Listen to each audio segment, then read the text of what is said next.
ఇది వచ్చి front load washing machine. Complaint వచ్చి మనకి మిషన్ అనేది ఆన్ అవ్వట్లేదండి కంప్లైంట్. ఒకసారి సాకెట్లు అనేది చెక్ చేసాము పవర్ ఎంత వస్తుందని. 253 అలా వస్తూ ఉంది, హై వోల్టేజ్ వస్తూ ఉంది.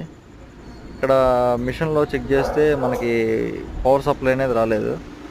ఇప్పుడైతే మనం కొత్తదైతే పవర్ కేబుల్ మార్చుకోవాల్సి ఉంటుంది. ఇది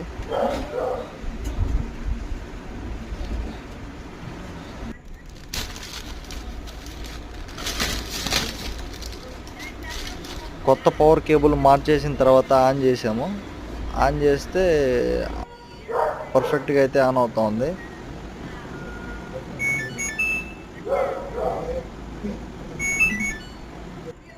మెల్ట్ అయితే అయింది ఇక్కడ.